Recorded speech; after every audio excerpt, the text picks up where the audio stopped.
Are you struggling to find the time for hand sewing your English paper piecing projects?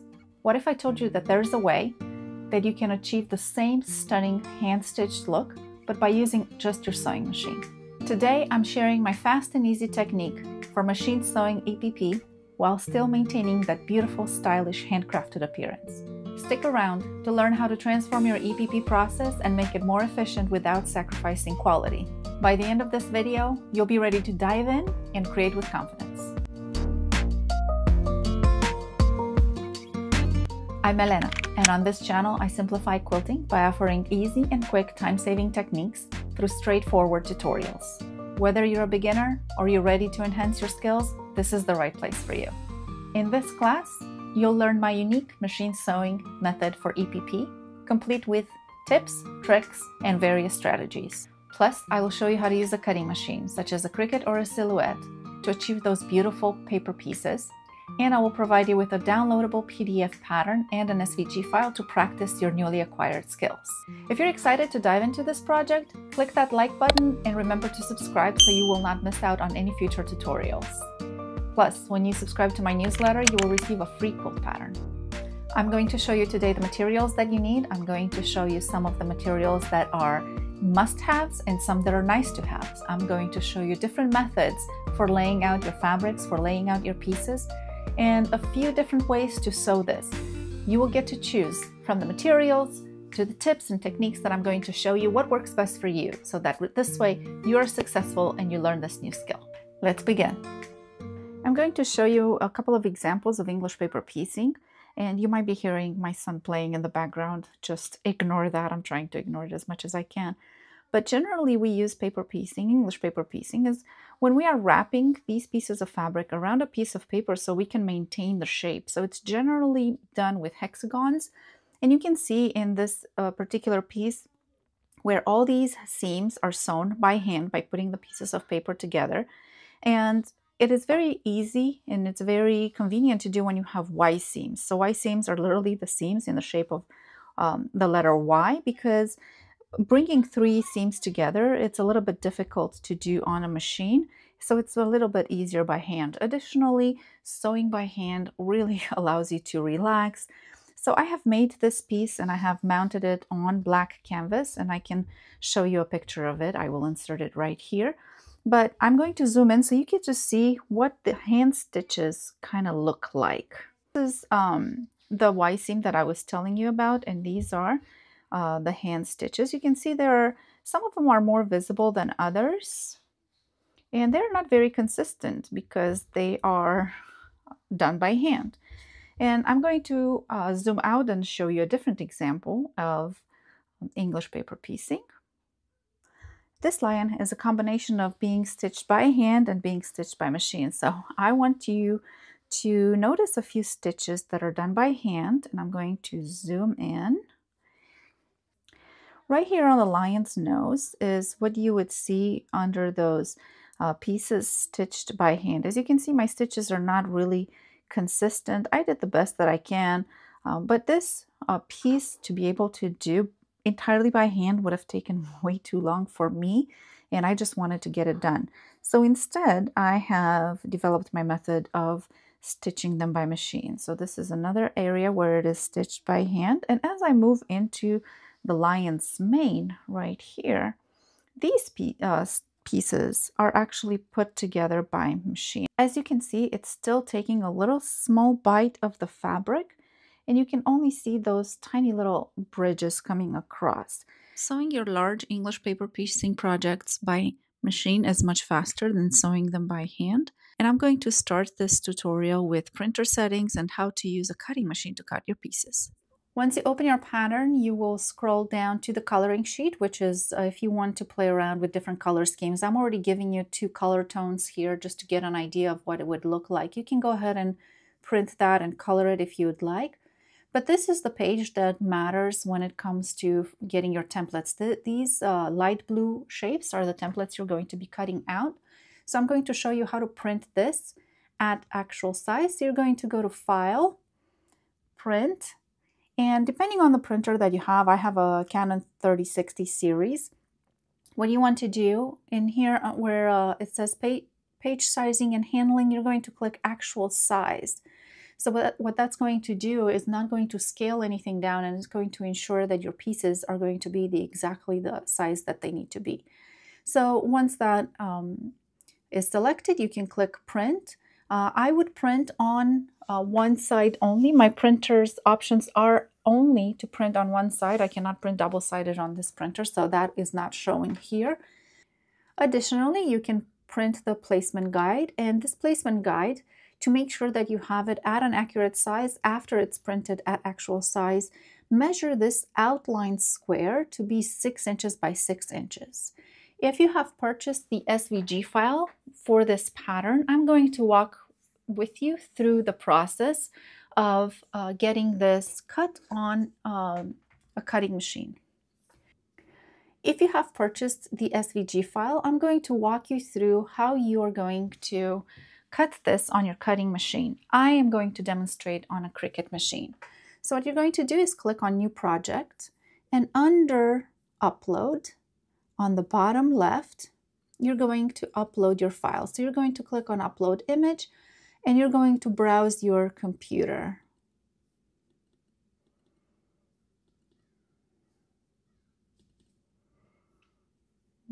SVG. And it's going to show black. Do not panic. Click Continue. Click Upload. And all you have now is one giant black square. It is measuring at 7.5 by 7.5 inches, and that is what you wanted to measure.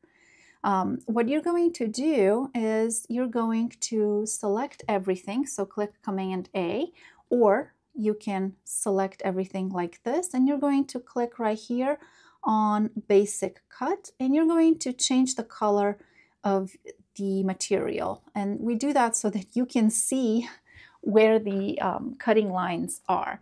So now if you're going to click on the Layers side, on the right side of your screen, you get to see that there is a group.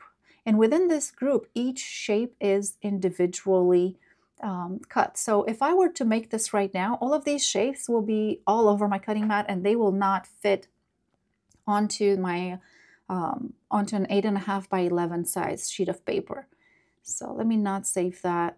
I just want to show you real quick. The big square, the outline square, is separate, and as you can see, every single piece is on actually 2 mats, and we don't want that. I'm going to cancel this cut. So what you're going to do is you're going to click on the layers, and you're going to click Attach.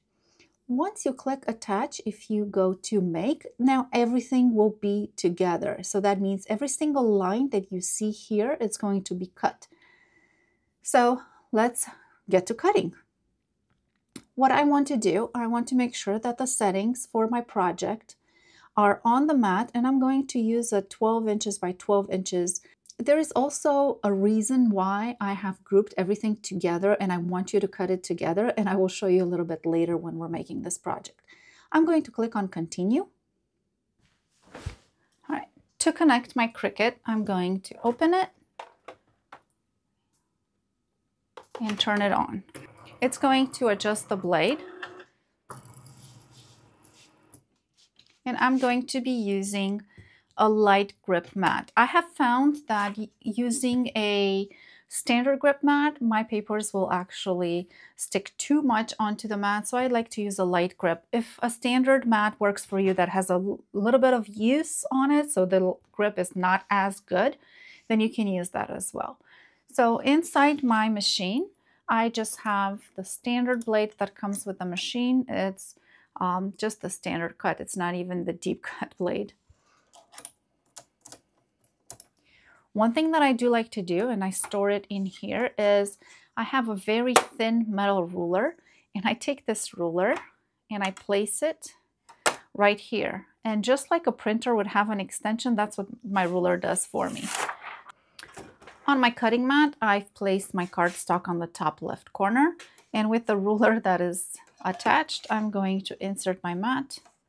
And as you can see, it's not going to fall on the floor because this little ruler is holding it up just like a printer would.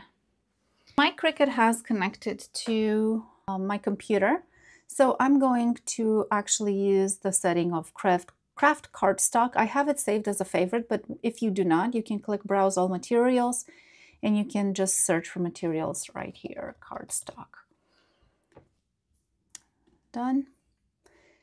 The pressure is going to be default. You can have more or less pressure. I just like it default.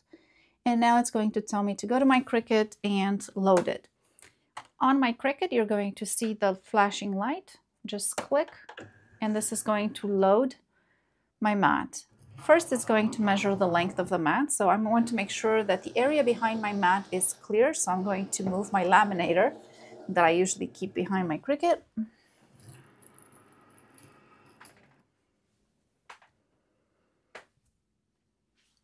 And once the little arrow starts flashing, I'm going to click on it, and that will start my cut. This is a Cricut Maker 3, so it has quite a few options. I bought it because I can use a rotary blade with it, so I can cut fabric or cork or even very thin leather.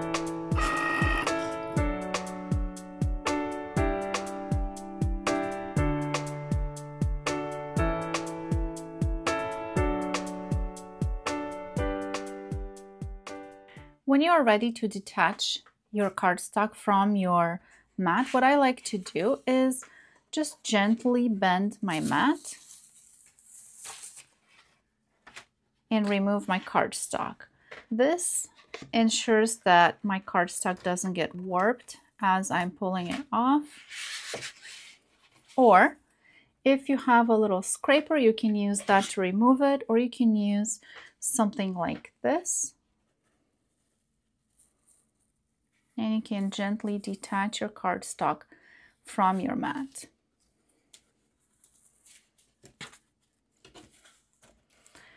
I want to preserve the integrity of both this little window and of my pieces, and I will show you how we're going to use this window and why did I design it.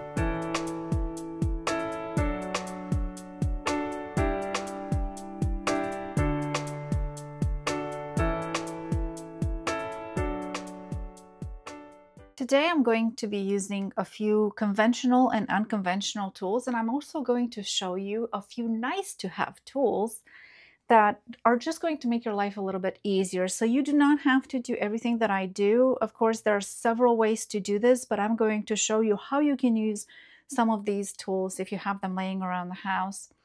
So first and foremost, you're going to need a few scraps of fabric, and I have here a selection of fabric. Some has little animals on it, some is printed in an ombre style fabric, and some that has just some really nice abstract geometric designs, and this is what I'm going to be using to make my block out of today. You're going to need scissors. Some really good fabric scissors are very handy. I like to use something that is pretty small to help me cut my fabric, but if you choose to use a rotary cutter and a ruler, you can select a ruler that is very small, like this 1.5 by 6 inches by Creative Grids. It already has a 1/4 inch line that you're going to be needing later on, or you can use something like this. Either way, you just want a ruler that is very easy to maneuver, manipulate, maintain, holding your hand. And if you do choose to go with a ruler, cutting mat, and a rotary cutter, then I highly recommend a 28mm rotary cutter. Again, you do not necessarily need this particular thing because you can use scissors just as well. That's the beauty of English paper piecing. You don't need too much stuff. But again, today I'm going to show you quite a few tricks that are going to help you and make your life a little bit easier. But these are going to be things that you just have laying around the house. Additionally, you're going to need some sort of fabric marking pen. You want something that will come off. I have these friction pens. We're going to need a little bit of glue. You can use a fabric glue stick, which is has a very, very fine point. It's very easy because this comes in and out of the tube. This is from Quilter Select, or one of my favorites, just regular Disappearing Purple Elmer's washable school glue. A very important thing that works with this project that I have found very helpful is the thread and the needle. The thread I'm going to be using is going to be this 100 weight cottonized polyester, and this is by Wonderfil, and it's the finest thread that you can find. and it is also pretty strong. I do like to use this very, very fine thread. I have 2 packs here that provide me a range of colors that I can use. I want generally a thread that matches the lightest of my fabrics. I don't want to go with a darker thread. So this neutral gray is what works the most for me, but I also have a different variety of threads. I got these packs from Amazon and I can link them below. With a thread, what I do like to use is a Schmetz Microtex 68 needle. This is a very, very fine needle. So if you have a sewing machine that will thread your needle for you, just so you know, it's not going to be able to do that on this needle. So very helpful with that would be a needle threader or just really, really good eyesight to help you manually thread this needle. If this thread is too fine for you, then you can go with an 80 weight and a slightly larger needle. Anything that works for you, but this is what works best for me. Speaking of sewing machine and sewing machine settings, there are several sewing machine feet that we're going to be using. So I'm going to place this aside to be able to discuss the sewing machine feet. First, you have the option of using open toe foot. This is a foot for your sewing machine that allows you to stitch a zigzag, but it also allows you to see very well where your needle is going. If you do not have an open toe stitch, then you can use the foot that comes with your machine. It is very important for this particular project that you have a foot that has the ability to stitch a zigzag. So if you're looking at this foot, it has a gap in the middle. That opening will allow you to stitch a zigzag. But the foot that I'm actually going to be using today is going to be this one. This is a stitch in a ditch foot. What this means is that this foot has a guide down the middle, and you'll be able to see this close up as we get to the sewing machine. I have 2 of these feet. One of them is clear. The one on the left will allow me to do a zigzag stitch, so it go from left to right. Zigzag is not the stitch we're going to be using today though. The other one only has one tiny hole, so this hole will not work for today's video. So again, today I'm going to be using the stitch in a ditch foot with the possibility of giving me that wide zigzag stitch. In addition to that, I really, really like, and we're going to be using this a lot today, these Tula Pink tweezers. These are precision tweezers. They have that little angle because it helps you get really close to the project on the bottom, so it helps you manipulate the fabric. But what I'm going to be using this today is to actually, instead of pinning my project together, it's going to help me clip it and guide it through the sewing machine, and you'll see how we use that later. I'm going to be using a stiletto. This is just a regular chopstick that I have used, that I've made. I put a little rubber tip at the end to help me grip the fabric, and I just gently put the other end into the pencil sharpener to give me that precision end. I really like because it is long. And last but not least, you're going to need my pattern, and you're going to need a piece of cardstock. If you don't have just regular cardstock, just get any paper that is a little bit stiffer. The kind of paper that you would want is the thickness of what comes in, for example, in advertisements and the junk mail that you receive. I would be very cautious if you do choose to go with junk mail, because the ink on that paper might come off on your fabric. So from my pattern, what you're actually going to be using is this placement guide, the printable template, and if you choose to, you can also use the coloring sheet. I'm giving you 2 other coloring options in addition to what is on the cover, just so you can get an idea, but you can use this coloring sheet to plan your project and your fabric placement. Because we are working with paper that we will have to be removing at the end of the project, one easy way that I found that will allow me to remove that paper is to get them a little bit wet. But I only want to get wet the edge of the paper. This is not a must-have, but it is a nice to have. So I have these watercoloring brush pens, which I actually bought for my watercolor. But it comes with a variety of brushes, as you can see on the bottom. The tips are in there. They have a water reservoir, so when I open the cap, it'll actually squeeze a little bit of water precisely onto where I need it to be. So I really like this set because say I'm working with foundation paper piecing or anything else that I want to soak the paper a little bit, I have a full set of these pens that I can select the one that works best. So I will be using this pen today. In addition to that, it would be very nice if you would have just a little piece of plastic. This will help us fold our papers once we're sewing. So I have an expired National Parks military pass. That's what I keep it for. And then to help us align up our pieces of fabric onto the placement guide, I'm actually going to use a little bit of press and seal. If you have a Cricut machine or a cutting machine, they usually come with a mat that is a little bit sticky, and you can use that as well. As you can see, this side is sticky. If you do not have this, or you do not have press and seal, but you have a little bit of painter's tape, we can use that. And throughout this entire tutorial, I'm going to show you exactly how I use these so you can make the best decision for yourself. Another thing that is really nice about English paper piecing is that it allows you to fussy cut, and I'm going to demonstrate that in a second.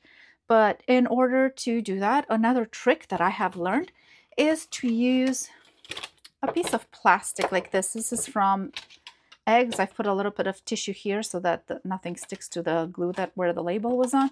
But I'm going to cut out a piece of this, and I can show you how to use that.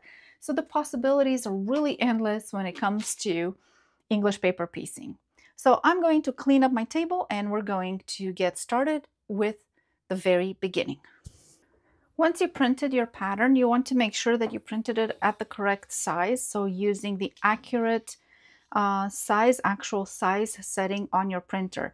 Once it prints, you can verify that it is correct, and the pattern will show you that it needs to be for the perimeter of this large square 7.5 by 7.5 inches. So you're just going to grab your ruler, and you can see the perimeter from one side until the other, up to the other side is 7.5 inches. So this is correct.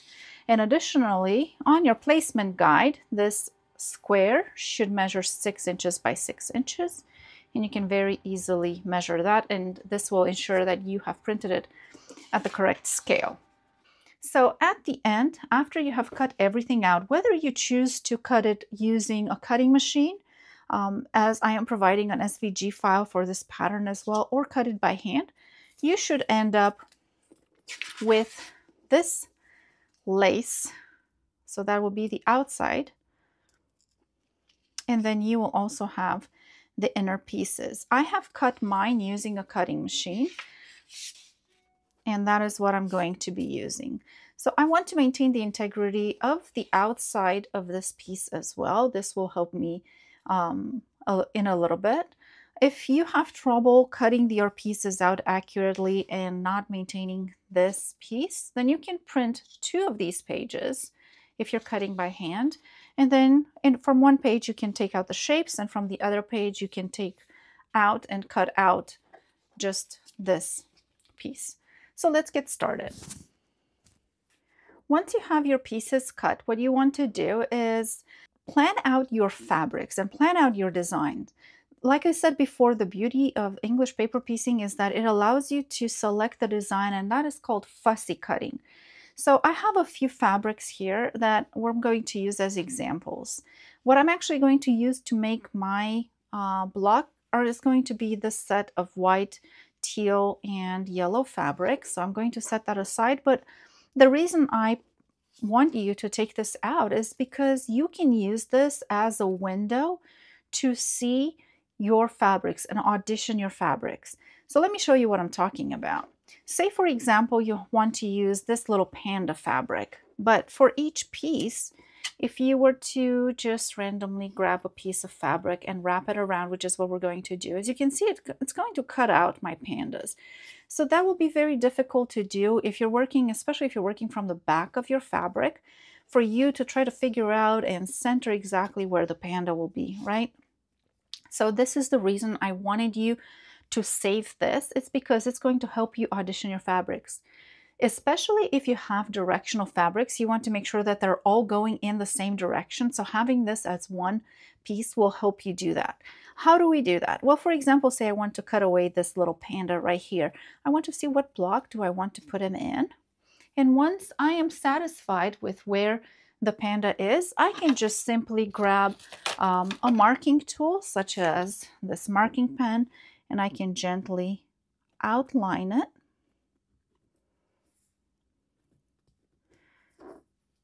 And then I can cut a seam allowance around that. I know this fabric is a little bit dark, so I'm going to show you on a little lighter fabric. But as you can see, I can put the panda here. I can include a little bit of the bamboo, or I can just include a different panda within my design. I can include, if I want, one of them here. Again, because this is directional fabric, that's why the placement of these pieces is important, because if I want to put the sleeping one there, this one here, include this one on this part, this will help me audition the fabric. Here's another example.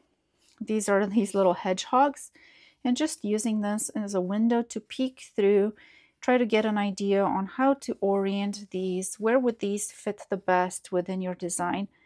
I think it's a very, very useful tool.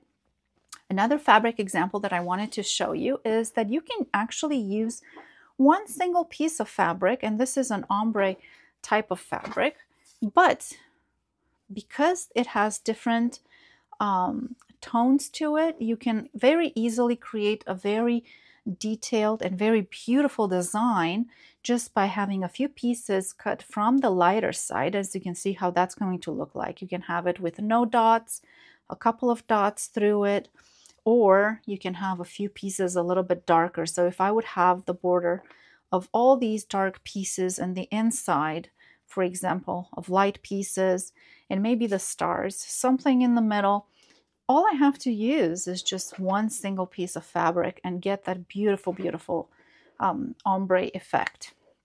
But for today's purposes, I'm actually going to be using some of these fabrics. So I have this yellow piece. These are just some of the scraps that I have, and I think I want to use all different fabrics. So I have this one and these fun little birds. Look how cute those are. I'm going to try to incorporate a little bit of that. This fabric is from a very old collection of Violet Craft. So the way you can do this, there are several ways. You can grab your pieces of cardstock, flip your fabric over, and you can outline on the outside of this. If you do not care about the placement of your design, but if you do care about your design placement, then this is where this window comes in. Now, when you are folding your fabric and cutting your fabric around your pieces, you're going to want to leave about a 1/4 inch, at least a 1/4 inch seam allowance.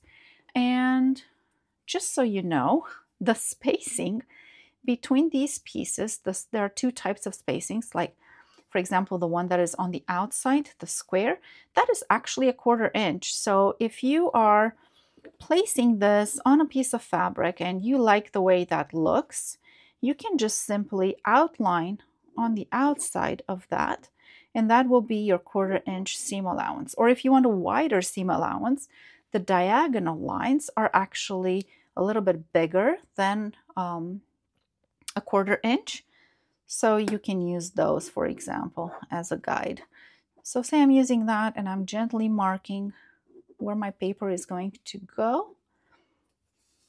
And now you have your piece. What you can do is use your scissors and cut along the lines that you have already drawn, or you can use your rotary cutter. Another thing that I want you to be mindful of, especially when it comes to this pattern, is that you have some pieces, once you take them out of the design, that are identical, but they actually have different orientations. You'll have 8 of these trapezoids.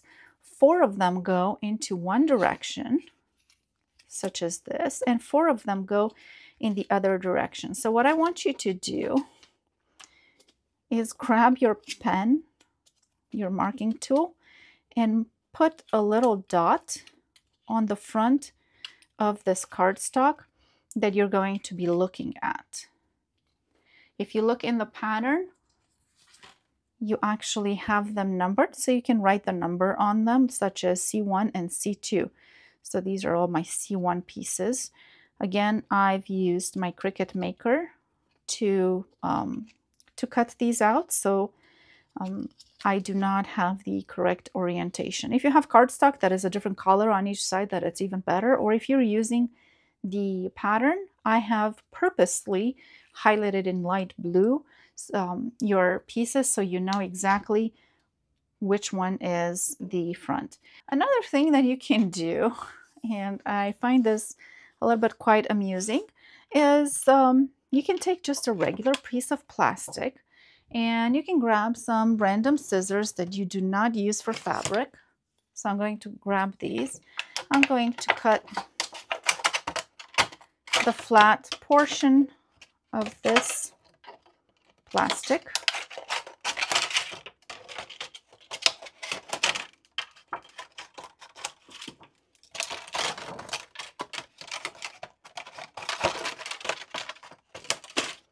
And I'm left with this, and I'm hoping that you can actually see that. I can use that as a see-through window. What you need to do is grab probably a Sharpie, something that allows you to trace over it. So I'm just going to keep this in place, trace over my piece. If you need to use a ruler, you can do that. But as you can see, that's roughly my piece. Let me grab the scissors again. I'm going just to cut it out.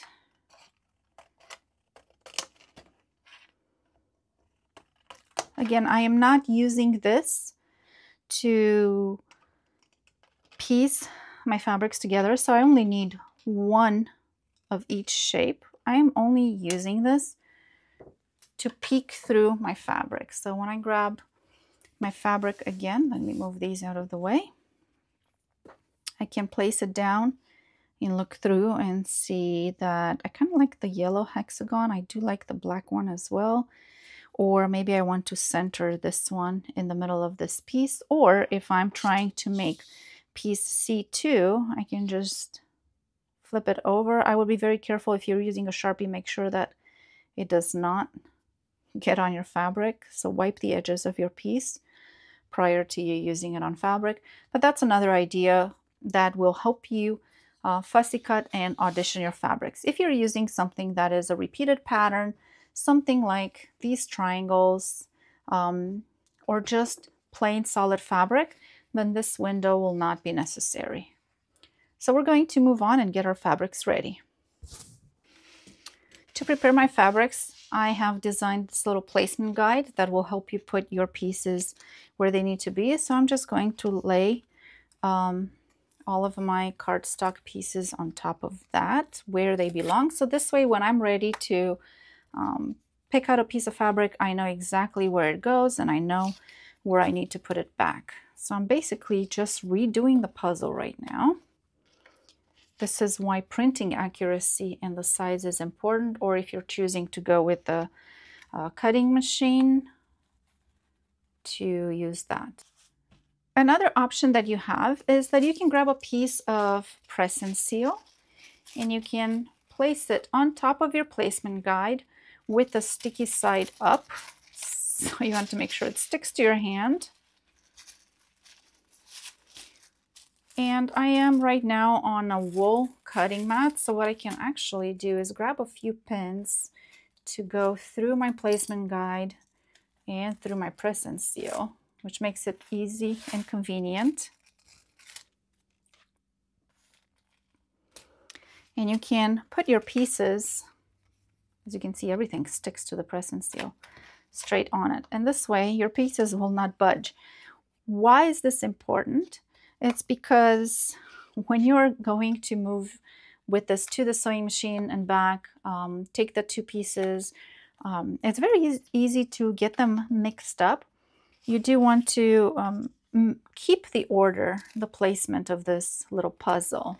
And press and seal actually provides a pretty good grip for this. If you have that Cricut cutting mat that I was talking about, you can definitely use that to stick your pieces on. but you will not be able to use your placement guide underneath because that is not see-through. So what I'm going to do now is I'm going to grab my little star points. Because I'm using solid fabric, it is not very important where on this fabric they are. I want to make sure that in between my pieces I leave enough room for that seam allowance, so I can kind of stagger them this way a little bit. And this is pretty good. I'm going to measure in between my pieces just to make sure I have at least a 1/2 inch, and I definitely do, which means I can grab a little bit of glue. Again, you can use your fabric glue stick from Quilter Select. I generally like to go with Elmer's Disappearing Purple. So on the back side of this, I'm just going to put a dab on it.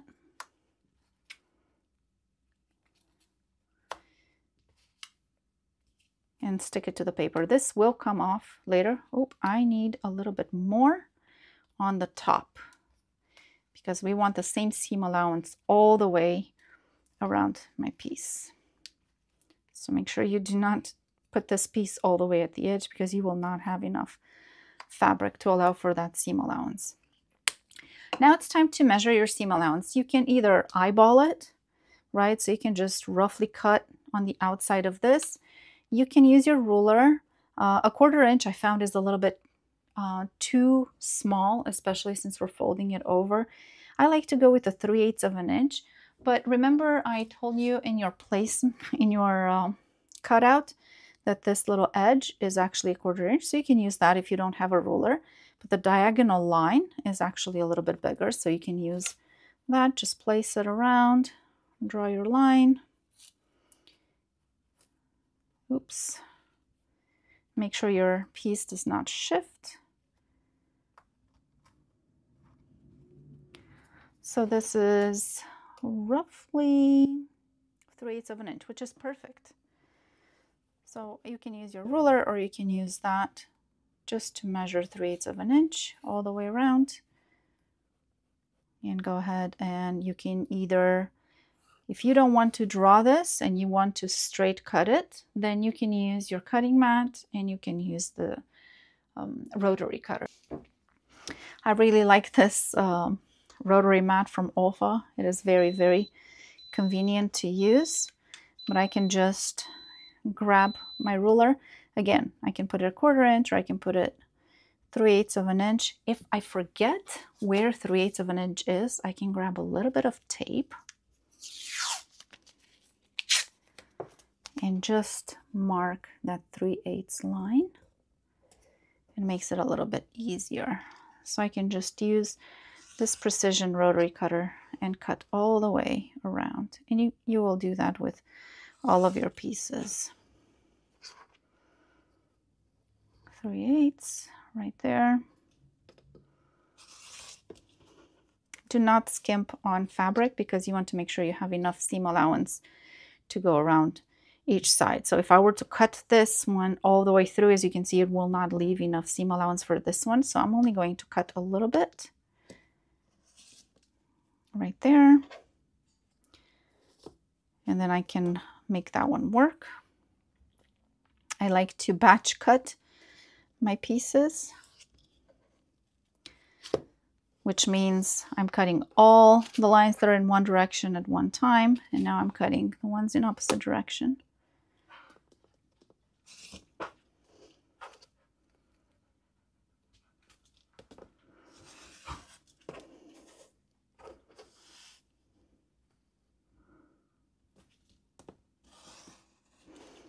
All right, I have these pieces a little bit too close to each other, so I'm going to continue this cut.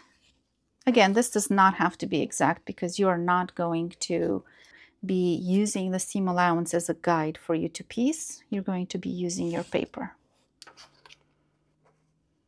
You can do that with the rest of your pieces.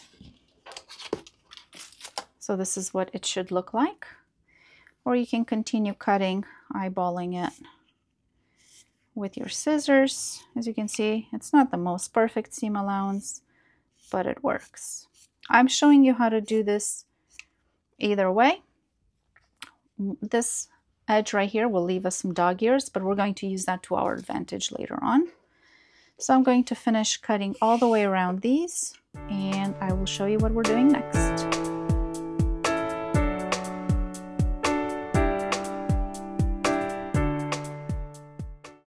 All right, so now that I have all of my pieces cut, what I'm going to do is I'm going to glue that seam allowance together.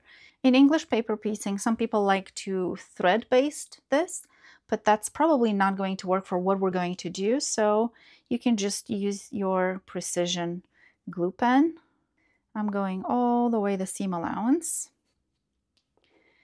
without sticking to my fingers. And I'm going to grab my little card, slide it under, and that's what I'm going to be using to fold over my fabric. It gives me that straight edge right here, so it makes it very easy. I like to press opposite sides first. And then as you can see, we're going to have a little bit of fabric that is not covered with glue. Just bring it up, press it down. Do the same on this edge.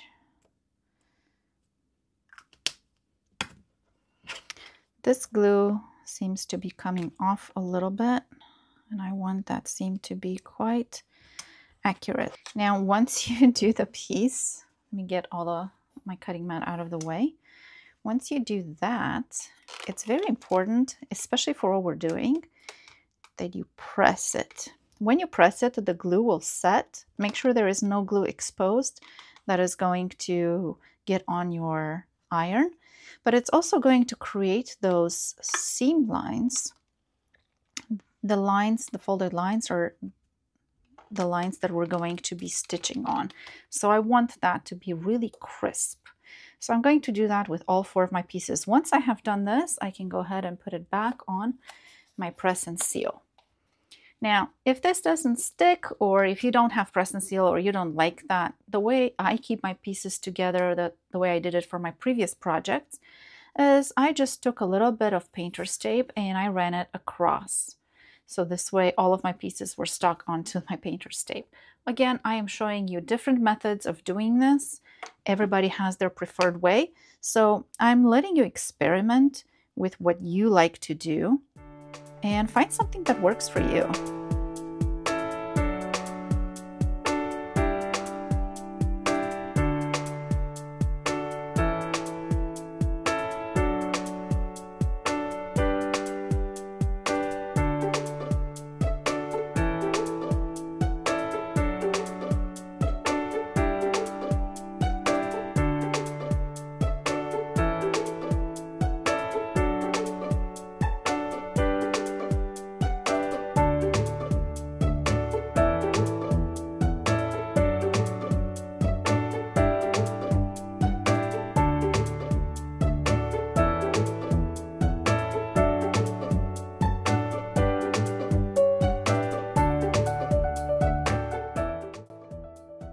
Another thing that you can do to keep your pieces together in the layout that you want and the design that you want is to get just a little bit of painter's tape. You will take 2 pieces.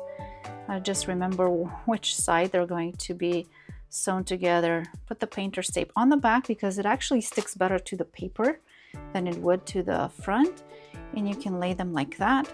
If none of those methods worked in keeping your pieces together, to go to the sewing machine. If they don't work for you or you don't have those supplies, I'm sure you can grab a piece of lint roller that you have laying around the house.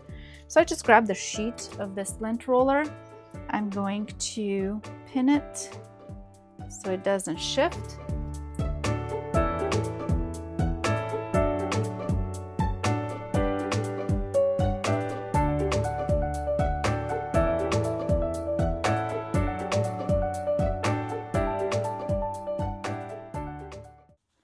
After I played with the layout a little bit, this is what I have decided on. This is a symmetrical block, so it can be rotated either way. So the direction on this didn't really matter for me. And what I ended up using as something to keep all of my blocks together is just the sheet of a lint roller. So as you can see, this is pretty sticky, but it's not too sticky, so it still allows me to remove my pieces. And this way I can easily move with it from here to the sewing machine and keep my pieces in order so I know exactly which ones I have to sew together. So let's get over to the sewing machine and talk about that. Once I get to my sewing machine, I have a FOF performance icon. I'm going to select from the quilt menu a blanket stitch.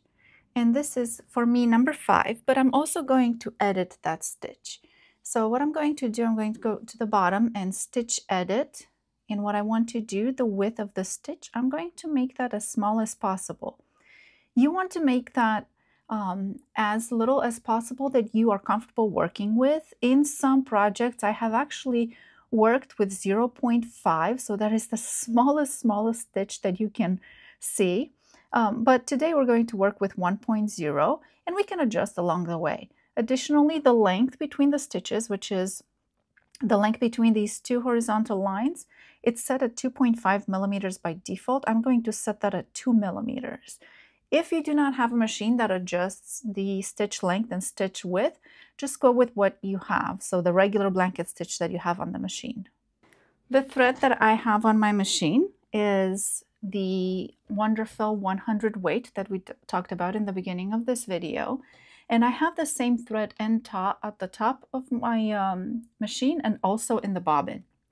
If your sewing machine is not able to sew with such a fine thread on top and on the bottom, just experiment with what works for you and go with that. Additionally, I have that stitch in a ditch foot. You can see that little edge right there, and my needle is the 60/8 needle, so it's the finest needle that you can find. I threaded my needle by hand because the needle threader is not going to work in this case. The eye on your needle is just too fine for your needle threader to be able to go through. We're going to start sewing whichever 2 pieces you would like to start with. So I think I'm going to start with these 2 right here. I'm going to take them off and I'm going to identify which seam needs to be stitched. So in my case, it's this seam that goes diagonally. So what we're going to do normally when you're stitching this by hand, you would flip them over. And as you have your seam identified, you're just going to whip stitch or ladder stitch on this end, whichever stitch works better for you. What we're going to do is I'm going to use my tweezers to unglue this seam. And not just this particular seam, I'm going to unglue a little bit at the top and at the bottom because I want to continue that stitch. If you don't want to do that, you can definitely start and stop where your fold is, but I'm going to show you different methods and you can choose what works best for you. I know this seems counterintuitive. We just glued it together, right? Well, we did that because we wanted to create that beautiful fold. And as you can see, this created a really, really pretty fold. So what you're going to do, just like you would on hand stitching, you're going to lay these together. You do not necessarily need to pin anything. If you were stitching these by hand, you would use those Sew Tights magnets probably, or binding clips. You can definitely use some binding clips if you choose to. And I'm going to grab one right now and show you. You're going to clip, if you want, a different side just to keep these 2 pieces together. But as I'm opening this, what I want to do is stitch exactly on this fold. Using a blanket stitch, my little horizontal stitches are going to take a bite out of this folded fabric right here, and the straight stitches will be onto this folded line. And this is how on the front side of this project we're going to get those beautiful straight stitches. In the beginning and the end of your stitches, just make sure you reinforce it. My sewing machine has a knot or a thread securing option, so I'm going to use that. I'm going to hold on to my thread because I don't want it to get sucked on the bottom. So what you can see here is that I'm lowering my, my presser foot. My sewing machine actually has an option that if I press the lower presser foot again, it gently rises it, so it allows me to slide this. This bend in the presser foot right here, this edge, is what's going to rest against this top piece, the cardstock on that top piece. I am peeking through the opening of my presser foot, and I'm going to see exactly where that stitch is going to start. Using my tweezers, I'm going to make sure that my fabric is perfectly lined up. And once I'm happy with the setup, I'm moving my tweezers out of the way because I don't want my needle to pierce through it. And I'm getting my fingers out of the way. Lower that presser foot. And my presser foot actually has a little red mark that shows me where my needle is going to be. And if I'm satisfied that that is exactly the beginning of my stitch, and I'm going to show you once I'm done stitching. Once I'm satisfied that is the beginning of my stitch, I'm going to knot it right there, secure my stitches there, and stitch all the way through. I will stop halfway through because once I get here, I want to adjust this fabric using my tweezers to layer it together. Another thing that I like to use these tweezers for is if I need to do some fine adjustments of my fabric under the presser foot, I can very easily clip both of my pieces with my tweezers and they will not move. They're pretty secure. I'm going to stitch using a slow speed on my machine, and here we go. So my machine made the knot there. If your machine does not have that option, you can definitely do a few stitches forward and back, just a couple, or you can leave a long tail of your thread and you can manually knot them at the end. Either way, stitching your pieces by machine versus doing it by hand is a little bit faster, and I really like that it gives that consistent look. So I'm holding my pieces together with my tweezers.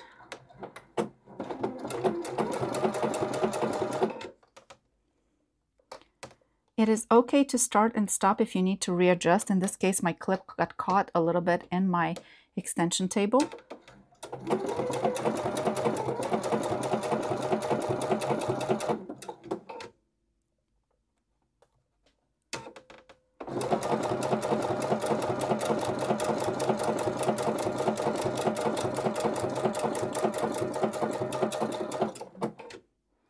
Knot your thread at the end.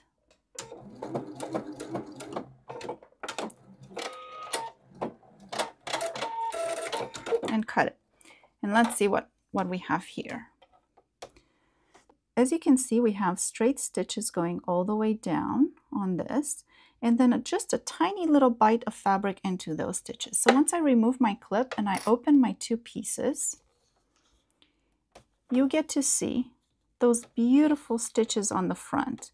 Now, one thing that can happen when you're doing this is that you can actually stitch very little into the cardstock, and this is why we have those water pens. This is going to help us soften this cardstock a little bit so we can very easily remove it from our pieces. So these two pieces are done, and I'm going to move on and do this again with other pieces. In the beginning, when I set up my sewing machine, I set up the stitch width to be 1 millimeter. But if you remember, there was an option to set it even smaller at 0.5. If you do that, your stitch will be pretty narrow, so it will not be sewing into your cardstock as much as 1 millimeter does. Even at 1 millimeter, it's still not too much, and you'll see once I remove these papers, it's possible to do that using my water pen or just being gentle with it. But at 0.5 millimeter, it'll make my papers come off really easy.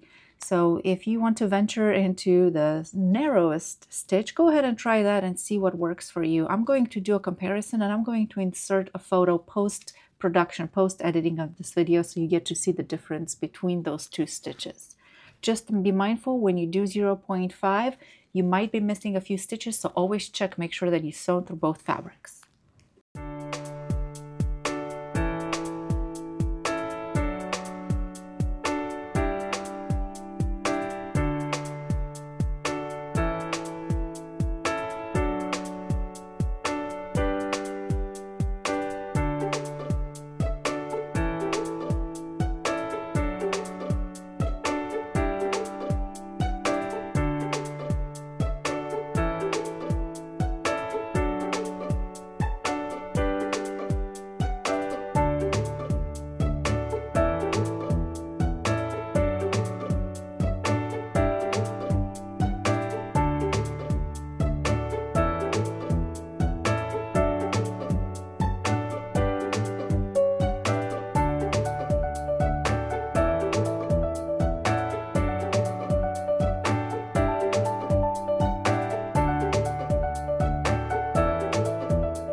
now that the four corners are sewn together, I'm going to stitch the other pieces. You can do this in whatever order you would like. You can do the center if you'd like, or if you can continue attaching the blue to the yellow. It's up to you. So I'm going to stitch these two together. Another thing that I want to show you is that you do not necessarily have to open the flap. All you need to do is line up those two edges that need to be sewn. You can clip them in place if you would like, or you can just hold them together with your scissors, with your tweezers like that, and you can simply just stitch all the way along this line. And let me show you what that will look like. I'm going to knot, so put the knot setting on. As you can see, these are pretty well lined up. Lower my presser foot.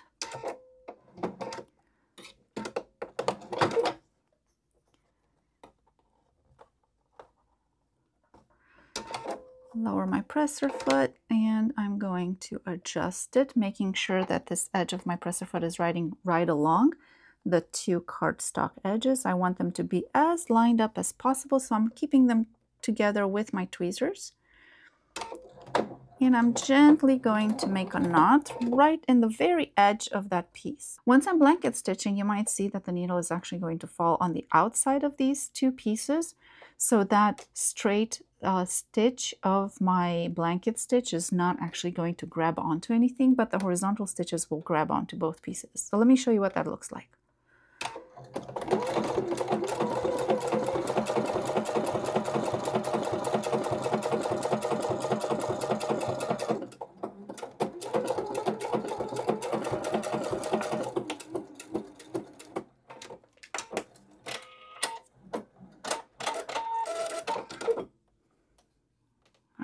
To try to get my camera to focus. There we go. So as you can see, the pieces are sewn together by using these horizontal stitches, but that little vertical stitch is just hanging out. So this is what the stitches would look like. If you look at them close up, you'll see that they go from one piece of fabric into the other one. And once you open it, you get to see those tiny little stitches that look just like they would if you would be hand stitching this. I'm going to continue stitching. If you're good to go, just skip ahead. Once you have these little bunny ears, you can actually go one stitch past into the bunny ears themselves, and that will help you secure your stitches on the back even a little bit more.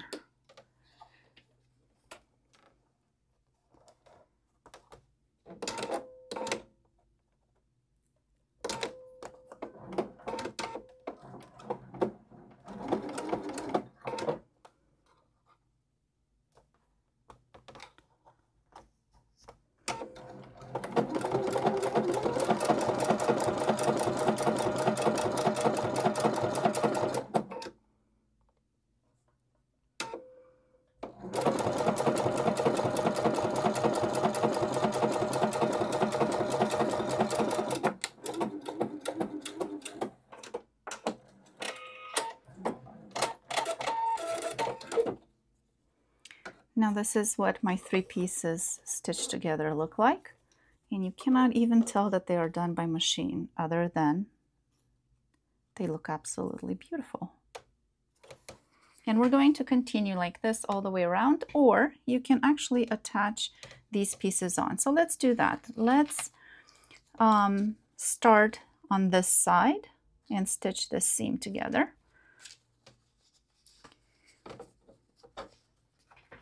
I'm going to unfold this seam because unfolding the seam is my preferred method. It helps me make sure that all of my stitches are secure by ensuring that the entire blanket stitch is attached to a piece of fabric. So even though it's already been stitched, as you can see, your cardstock might start coming off on its own. That's okay. Unfold as much as you can. As you can see, it's not unfolding the entire way because some of that seam allowance is already attached to a different piece. But I am doing it this way.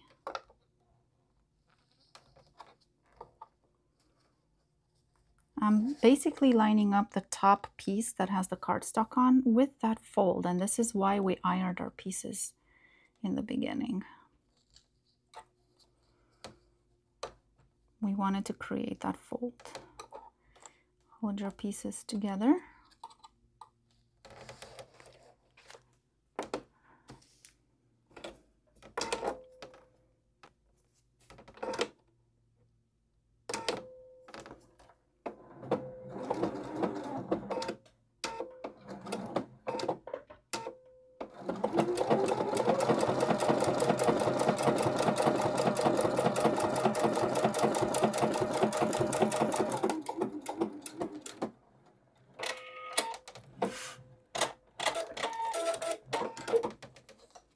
And this piece is attached.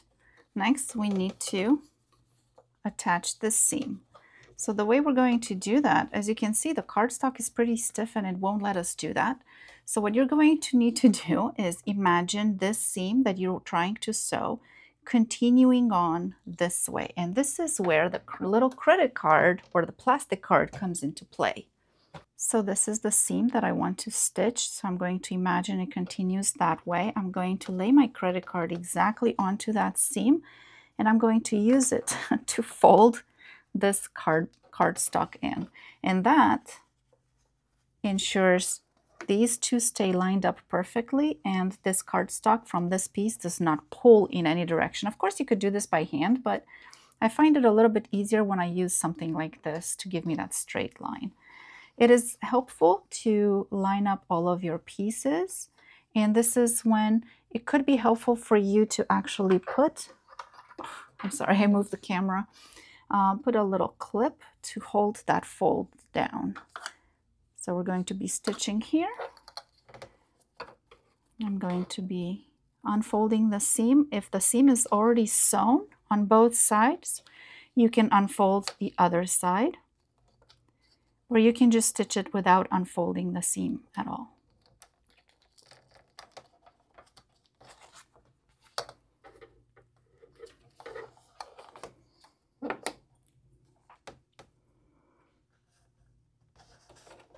This, I still have my knot on, lower the presser foot. There we go.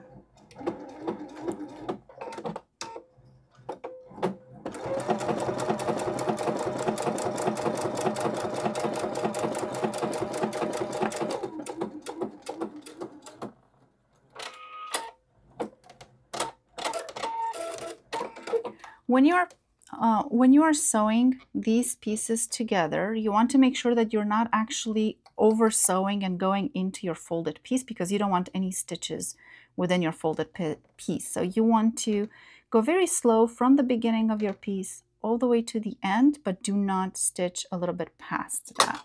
So let's see what we have. Once I remove my clip, unfold it, we have that very beautiful Y seam right here. Next is this part. So I'm going to imagine this stitch going through. I don't have to imagine it, I can just see it. Lay my card on and do the fold in the cardstock. And this will help these two seams lay together beautifully.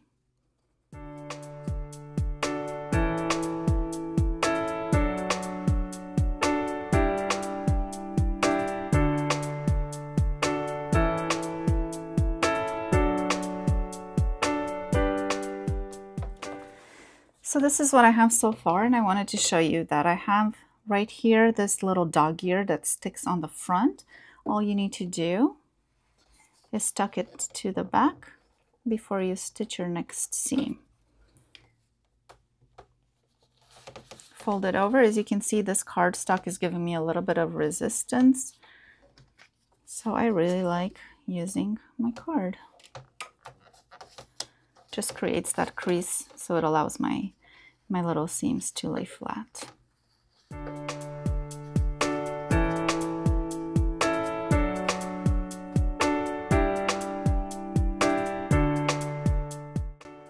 When you get to sew the center area, you're going to have quite a few bulky seams, so you're going to do your best to just lay them as flat as possible and hold them with your tweezers to make sure they do not shift.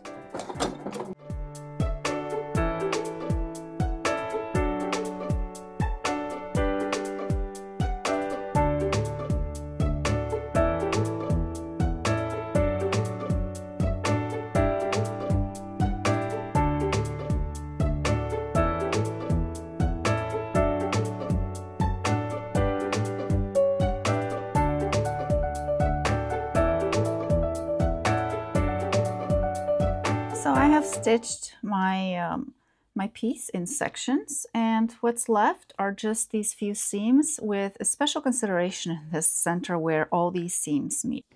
The center part where all these 8 pieces come together give you quite a lot of bulk for these seams. So this is one of the most difficult areas to sew. Make sure you go slow. If it's more comfortable for you at this point for that final seam to do it by hand, you can definitely do that. But I went ahead and did it by machine. And I'm not gonna lie, I had to unpick a few seams. As you can see right here, it has already been unpicked, but I did want to match those corners as much as I could. And when I get to the iron, I'm going to flatten those seams as much as I can once I remove the papers. But right now, all I have left are these 2 little seams, and then we'll be done. After having been sewn, this is going to look a little bit like a mess because you have folded all that cardstock. You've manipulated the fabric so much and you have all this bulk on the back. You have lots of seams. What I'm going to do next, after I have trimmed most of my threads, I'm going to gently press all of these seams open. So basically I would press them pretty much the same way that they were. If they are sewn in a weird way, then I will just press them that way. But my goal right now is to make sure that all of these seams are flat.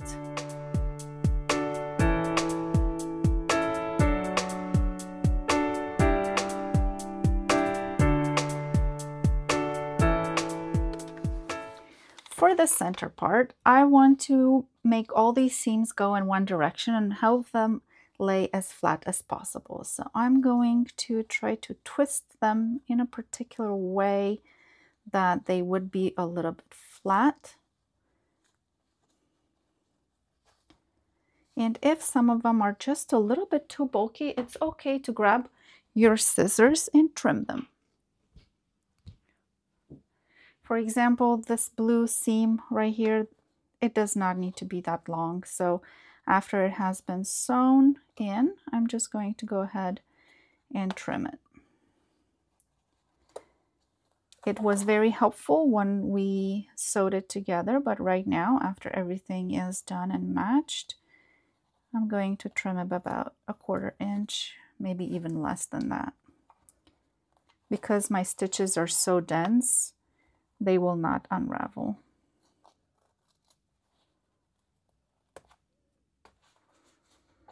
All right, and one more.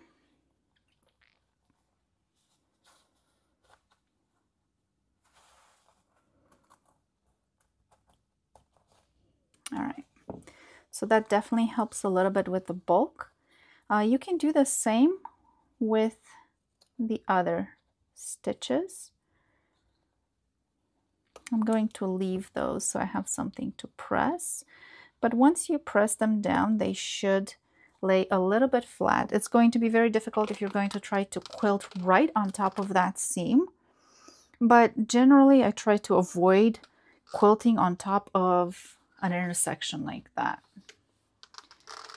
Make sure when you iron that you do not drag your iron, you're just gently pressing down. I'm going to remove these papers. If there is a paper that does not want to come off because I may have stitched on top of it, then I'm going to use my water pen and soften that paper up. I stick my finger in to release that glue. I do not want to really pull too much on this because I don't want to pop those stitches off. So this is where I've identified a stitch that has a few stitches through. Put the water on top of that and let it sit for a little bit. My glue from earlier is turning purple again. That is not a problem.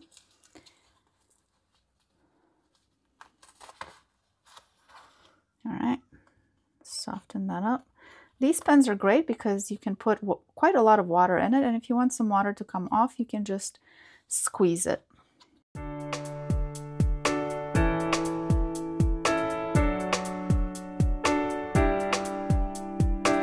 There is a little bit of cardstock left, so I'm going to grab my tweezers. And this can happen as well when you're stitching it by hand. And it very quickly comes off very easily.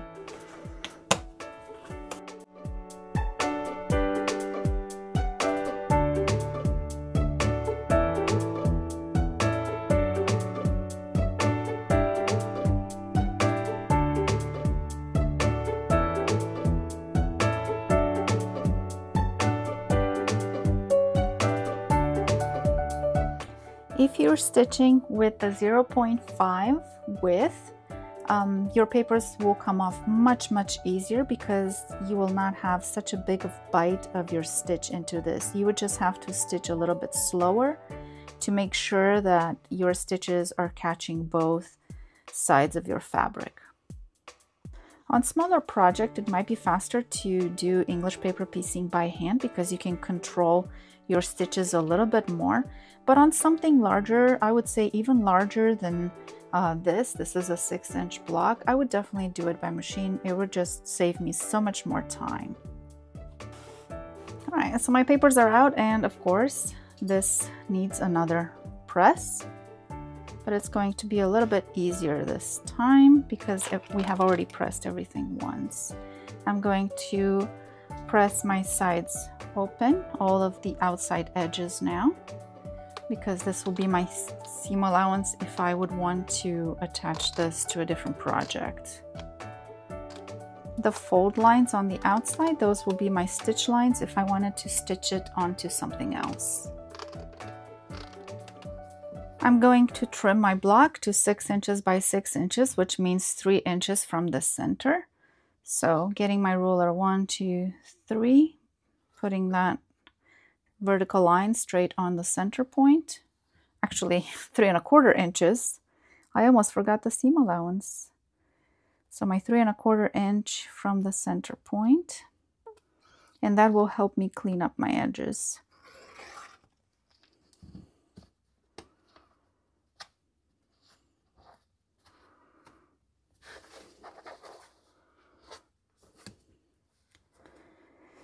Three 1/4 from there.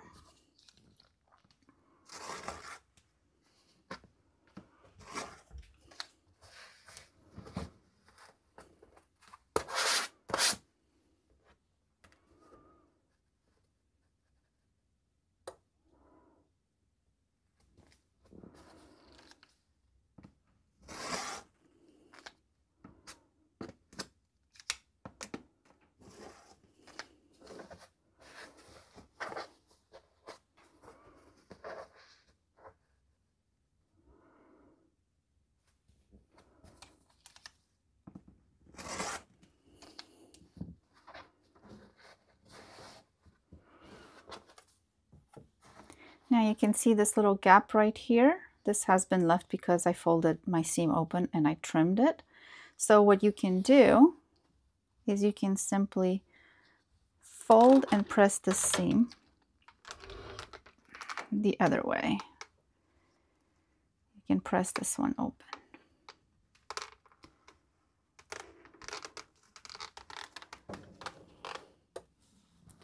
And now you can trim it again.